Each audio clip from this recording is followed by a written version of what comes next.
Assalamualaikum. Hari ini kita ulang kaji konsep asas jirim. Kita ulang kaji bab 2. Okey, ini asas yang kamu kena ingat balik untuk kukuhkan pengetahuan kimia kamu untuk naik form 5 nanti. Okey, konsep asas jirim pertama kena ingat jirim tu mempunyai jisim dan memenuhi ruang. Okey, apa juga benda yang mempunyai jisim dan memenuhi ruang? Ingat dalam kepala Okey. Anything that have mass and occupied space. Itulah jirim atau matter. Okay. So jirim terdiri pada zarah-zarah yang halus dan diskrit. Okay. Jirim wujud dalam tiga keadaan, iaitu pepejal, cecair dan gas. Ni kamu dah ingat. Okay, yang ini tingkatan 3 dah belajar. Ingat balik konsep perubahan keadaan jirim daripada pepejal ke cecair dan gas. Dan juga sebaliknya daripada pepejal cecair gas, haba diserap kerana memerlukan tenaga untuk memisahkan ikatan antara molekul antara zarah-zarah. Okey, apabila gas kepada cecair dan pepejal, itu kena ingat tenaga haba dibebaskan pula. So tenaga bila dibebaskan, dia tidak mendapat tenaga, jadi dia lemah, jadi dia pun makin mendekat. Kami ingat balik konsep ni masa tingkatan 3. Okey, pengelasan jirim. Yang ini masa peperiksaan ada yang confuse. Okey. So cikgu akan terangkan dengan lebih dekatlah, lebih detail. Okey, yang pertama unsur. Unsur ni dia ada dua, iaitu atom dan juga molekul. Okey. Okey, unsur atom.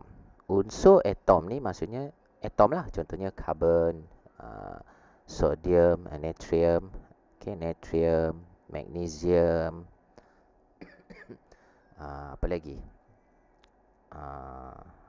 Lithium. Okey, inilah unsur lah. Unsur atom. Maknanya bila dia dalam keadaan atom, maksudnya dia tidak terikat dengan mana-mana atom yang lain. Dia single. Dia tunggal lah. Okey. Yang kedua, unsur molekul. Unsur molekul ni adalah contohnya oksigen, iaitu atom yang dia tidak boleh wujud sendiri. Contohnya oksigen lah. Oksigen dia kena terikat dengan dua. Maksudnya oksigen dia tak boleh wujud secara single. Dia kena double. Oksigen, klorin, ni kumpulan 6 dan kumpulan kumpulan 16 dan kumpulan 17. Klorin, apa lagi? Iodin. Ya. Okey. Okey. Okey, inilah molekul. Okey, maksudnya bila oksigen kan dia OO, dia terikat macam ni kan. Klorin pun dia CC kan. So yang ini sebab dia terikat atom yang sama, so dia adalah molekul dalam kategori unsur lah. Unsur yang wujud dalam keadaan molekul. Okey, yang ni unsur yang wujud dalam keadaan atom, ni unsur yang wujud dalam keadaan molekul. Okey. So kamu tahulah. Okey, tu unsur. Yang kedua, sebatian. Okey, sebatian juga dia terbahagi kepada dua, satu molekul dan satu ion. Okey. Sebatian molekul adalah atom yang terikat tetapi dia berlainan. Contohnya air lah. Contoh yang diberi air. H ni dia terikat dengan O. Okey. So ini adalah molekul. Atom yang berlainan yang terikat. Okey. Ion pula adalah sebatian yang terbentuk daripada penggabungan logam dan bukan logam, metal and non-metal. Okey. Logam dan bukan logam. Ini adalah sebatian ion. Okey. Sebatian ion. Tindak balas ion sebatian, maksudnya sebatian yang terbentuk daripada logam dan bukan logam, metal non-metal. Contohnya natrium klorida, lithium Florida contohnya. Itu ion. Tapi sebatian molekul pula, dia wujud antara uh, bukan logam dan juga bukan logam. Contohnya air. Okey, H2O kan. Hidrogen bukan logam walaupun dia kumpulan satu. Oksigen dia bukan logam. Okey. So itu molekul, sebatian molekul. Okey. Dan kamu akan jumpa nanti molekul, sebatian molekul yang lain yang terbentuk daripada bukan logam dan bukan logam lah. Okey. Dan ciri yang kedua antara sebatian ni, sebatian molekul. Okey. Ni dua ciri inilah yang kamu kena ingat. Okey. Okey, seterusnya. Hari tu banyak yang salah. Banyak yang salah pasal molekul tu kan. So cikgu ulang balik lah. Okey. Okey, seterusnya ni yang penting. Lekung pemanasan naftalena. Okey. Lekung pemanasan. Maksudnya di sini saya. Okey, maksudnya di sini yang ini lekung pemanasan ni, yang ini dari keadaan pepejal kepada cecair. Okey, yang ini pepejal, yang ini cecair. Okey. So untuk daripada pepejal dan cecair, dia perlukan pemanasan lah untuk dia absorb, menyerap tenaga haba. Okey, kamu tengok yang ini suhu melawan masa. Okey, apabila kita panaskan, suhu akan meningkat lah. Mula-mula suhu dekat sini kan. Okey, kemudian dia akan meningkat. Dia meningkat lah. Okey, ketika berlaku peningkatan tu, suhu meningkat dari A ke B, naftalena tu masih wujud dalam keadaan pepejal. Okey. So apabila dipanaskan, zarah serat haba macam cikgu sebut tadi, zarah menyerap tenaga haba lalu bergetar lebih cepat kerana tenaga kinetik bertambah sebab dia dapat tenaga lah. Pada satu peringkat, suhu yang meningkat tadi tu dia kekal. Dia tak meningkat. Lama dia tak meningkat. Dia kekal. Okey. Pada situ pula, inilah, kat sinilah peleburan berlaku. Iaitu tiada pendekatan suhu dari B ke C selama beberapa minit kerana tenaga haba yang diserap digunakan untuk mengatasi, mengatasi daya tarikan antara zarah sehingga pepejal bertukar menjadi cecair. So lama suhu tu tak naik. Okey, lama suhu tu tak naik. Tiba-tiba pada kat C ni dia naik balik. Okey, pada peringkat yang lama tak naik tu, itulah takat lebur. So, bila dia naik balik, suhu meningkat dari C ke D, wujud dalam keadaan cecair. Masa ni lah dia dah wujud dalam keadaan cecair. Masa yang ni dia pepejal lagi. Masa ni dia dah cecair. So, apabila dipanaskan, zarah menyerap haba bergerak dengan lebih cepat. So, bila dah sampai D ni, dia dah jadi cecair.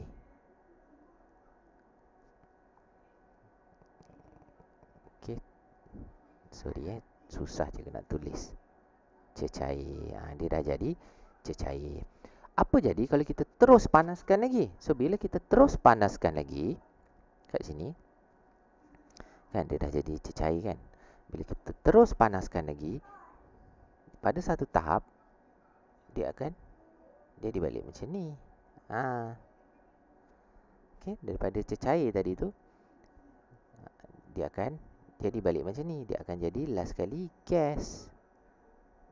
Ini maksud dia masih dalam peperiksaan. Ramai yang keliru lah. So ini takat lebur, yang ini bila kita panaskan lagi, yang ini akan jadi takat didih.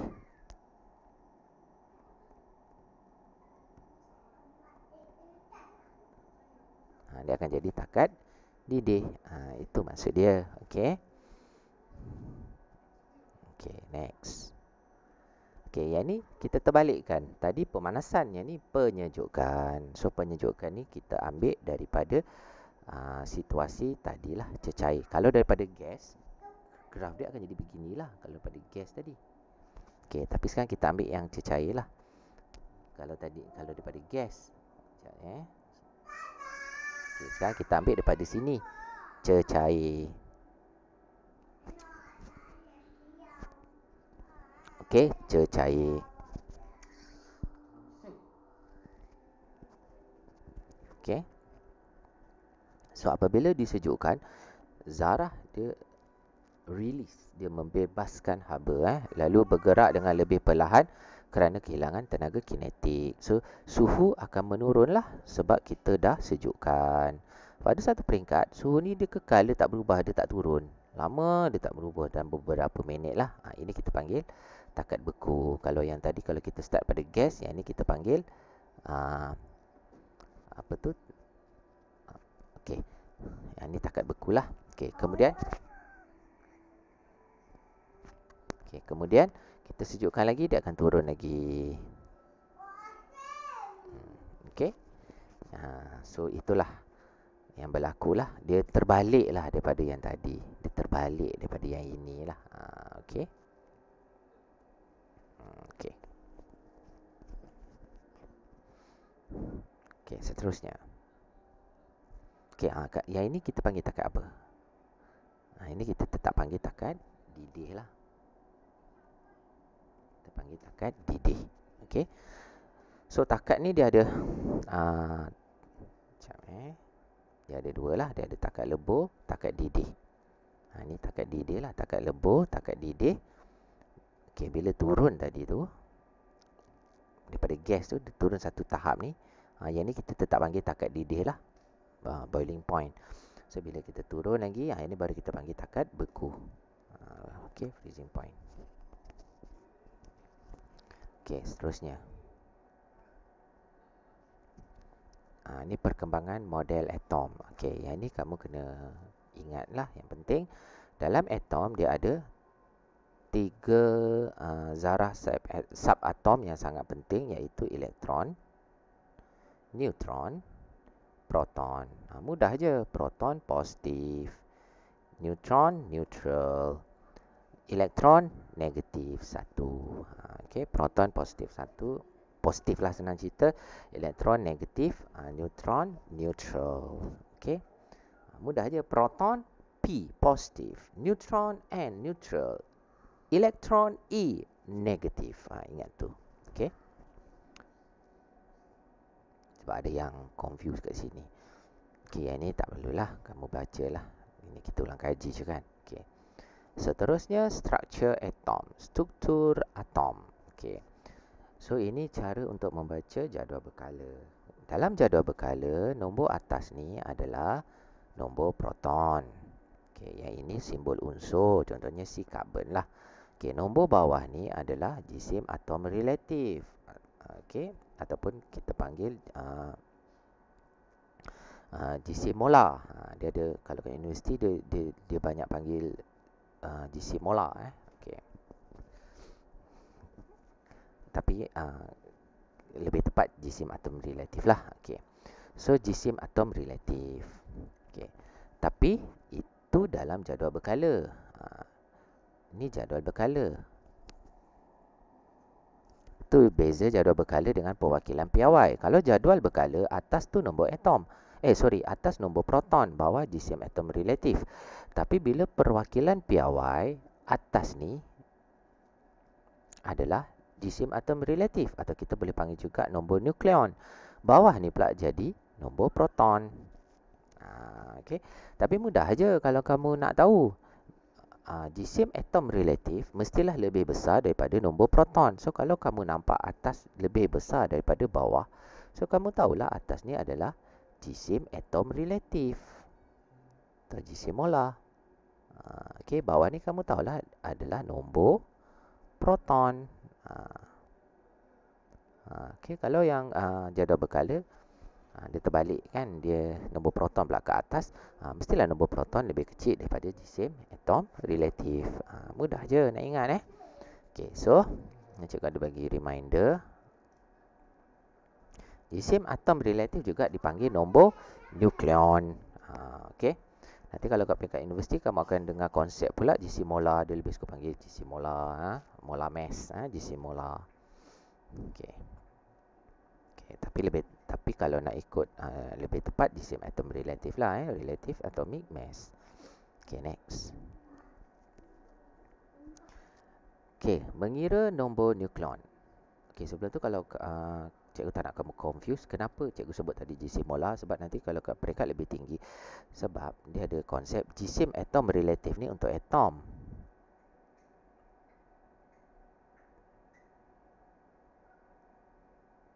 Okey, jisim atom relatif ni untuk atom. Bila molekul dia akan sebut jisim molekul relatif. Bila ionik dia akan sebut jisim ion relatif. Dia jadi macam tu. Jadi bila kat peringkat lagi tinggi dia tak nak beza-bezakan macam tu, disebut je jisim molar. Tu je sebenarnya konsep datang jisim molar tu. Okey. Tu nantilah peringkat lebih tinggi. Okey, next. Mengira nombor nukleon. Mengira jisim atom relatif ataupun jisim molekul relatif ataupun jisim ion relatif. Okey, nombor nukleon sama dengan bilangan proton tambah bilangan neutron, atau nombor nukleon sama dengan nombor proton tambah bilangan neutron. Okey. Sama je lah. Okey, so ingat satu konsep.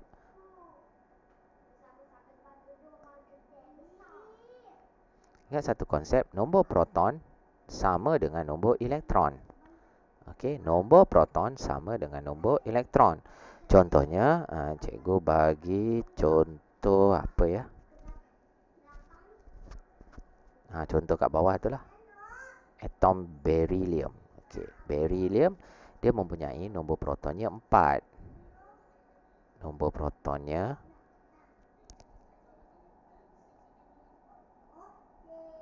4. Okey.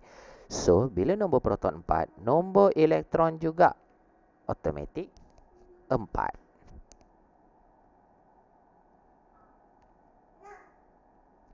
Okey. Sekarang kita hanya perlukan cari nombor bilangan neutron lah, atau nombor neutron. Okey. So kalau diberi jisimnya adalah 9, maknanya nombor nukleonnya 9. So kita tolaklah 9 tolak 4. So nombor neutronnya 5.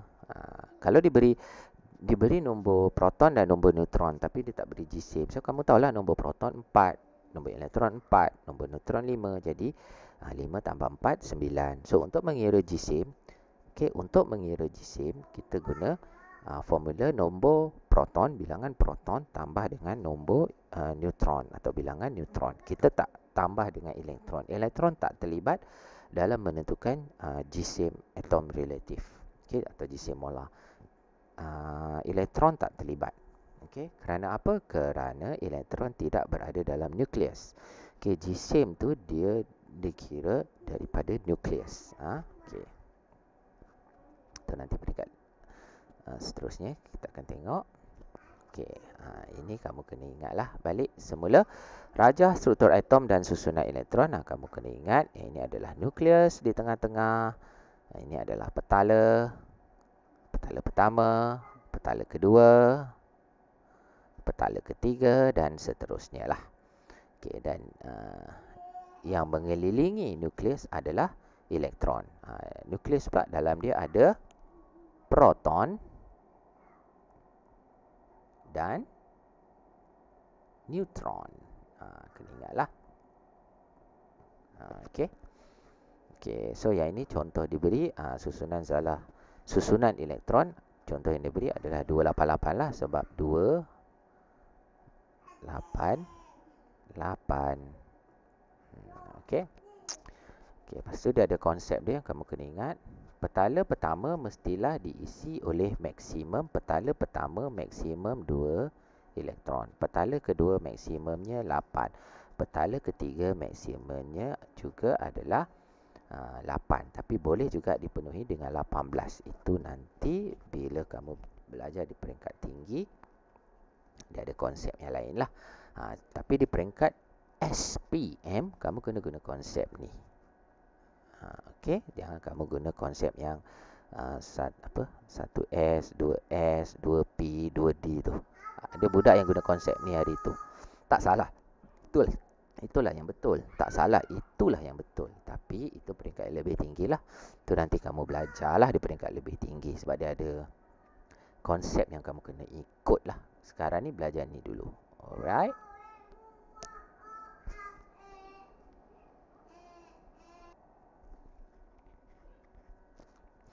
Seterusnya rajah susunan elektron. Tadi cikgu dah terangkan. Sekarang kita tengok. Nombor 1 menunjukkan nukleus diletak simbol unsur. Ini rajah susunan elektron. Kalau nanti kamu kena lukis lah. So kamu lukis dulu nukleus. Contohnya,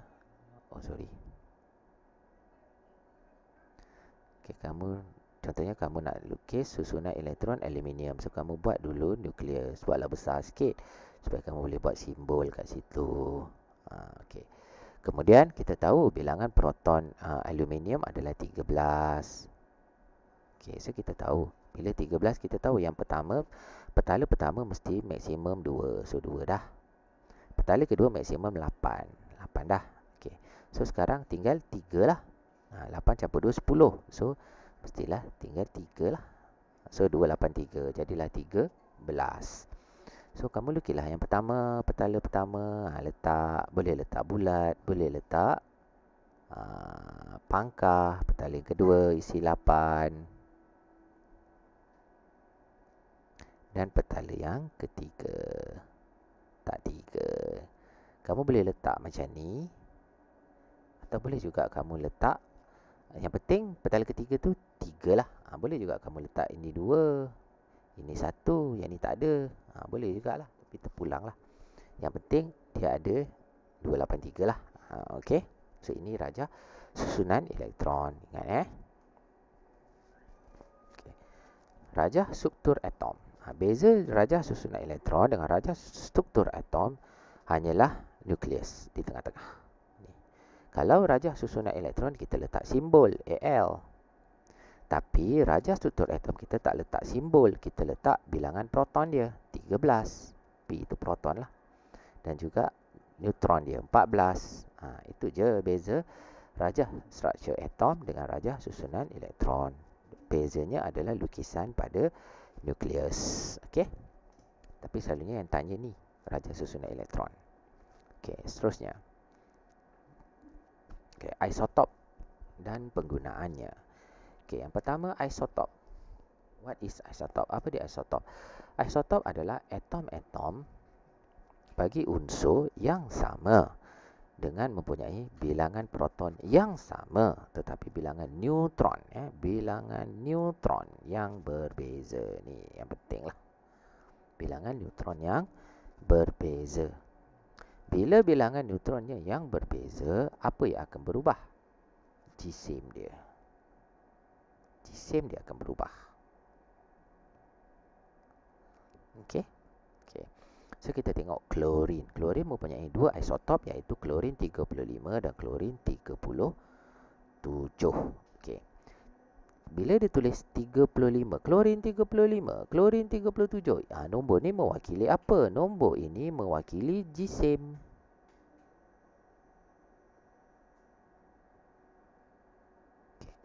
Okey, nombor itu mewakili jisim. Contoh disebut karbon 12.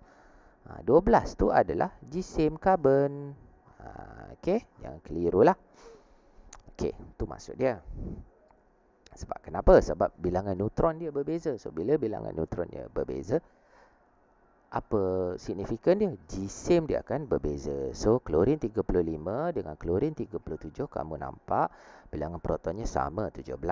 Tapi bilangan neutron dia berbeza. Iaitu klorin 35 bilangan neutron dia 18. Klorin 37 bilangan neutron dia 20. Jadi jisim dia berbeza lah. 17 campur 18 jadilah klorin 35 sebab jisim dia 35. 20 campur 17 jadilah klorin 37 sebab jisim dia 37. Elektron mestilah sama dengan proton. So bila proton 17, elektron 17. Itu je. Dan elektron tidak terlibatlah untuk kiraan jisim. Okey. So dah nampak dah isotop. Senang je kan?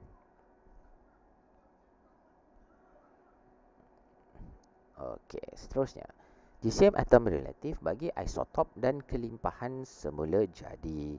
So, jisim atom relatif bagi isotop, kebanyakan unsur wujud secara semula jadi dalam dua atau lebih isotop. Contohnya klorin tadilah. Jisim atom relatif unsur tersebut bergantung kepada kelimpahan semula jadi isotop dalam sesuatu sampel. Okay, kelimpahan semula jadi ini ialah peratusan isotop yang wujud dalam satu sampel semula jadi unsur. Dikesan melalui alat spektrometri jisim. So, kita guna formula ni lah. Jisim atom relatif sama dengan jumlah peratus isotop darab dengan jisim isotop bahagi 100.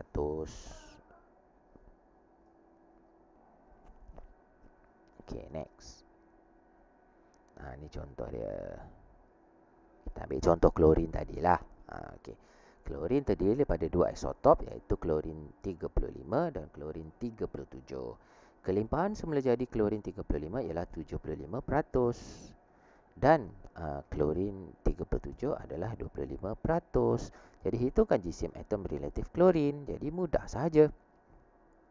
Guna formula tadi, peratus isotop 75% darab dengan jisim dia iaitu 35 untuk klorin 35, kemudian tambah dengan 25% isotop tadi dengan jisim dia. Klorin 37 jisim dia berapa? 37. Kemudian bahagilah 100. So kamu akan dapat jawapan dia 35.5. Dengan bahasa lain, kelimpahan semula jadi itu maksudnya dalam bumi ni, alam semesta ni, bumi ni, klorin 35 yang wujud keseluruhannya adalah 75%. Maknanya banyaklah. Sedangkan klorin 37 yang wujud di alam semesta ni keseluruhannya hanyalah 25%. Maksudnya dia sedikitlah. So daripada dua isotop ni kita boleh dapat jisim atom relatif. Itu maksud dia. Okay. Next. So penggunaan isotop banyaklah. Okey, penggunaan isotop contohnya untuk perubatan kobalt 60 digunakan dalam radioterapi untuk membunuh sel kanser tanpa melakukan pembedahan, penserilan alat perubatan. Okey. Iodin 131 digunakan dalam rawatan penyakit tiroid seperti hyperthyroidism dan kanser tiroid. Pertanian fosforus 32 mengkaji metabolisme tumbuhan. Kegunaan dia nuklear uranium 235 digunakan dalam menjana kuasa elektrik, kuasa nuklear. Okay, arkeologi karbon 14 menganggap umur bahan artifak atau fosil. Daripada karbon 14 ni kita boleh tahu umur. Plumbum 210 digunakan untuk menetapkan umur lapisan pasir dan tanah sehingga 80 tahun. Industri hidrogen 3 digunakan sebagai pengesan untuk mengkaji kumbahan dan bahan buangan cecair. Kamu kena tahu hidrogen kan dia satu. Jisim dia satu tapi dia ada isotop hidrogen 3. Okey. Kejuruteraan natrium 24 mengesan kebocoran paip bawah tanah. Ini kamu hafal lah.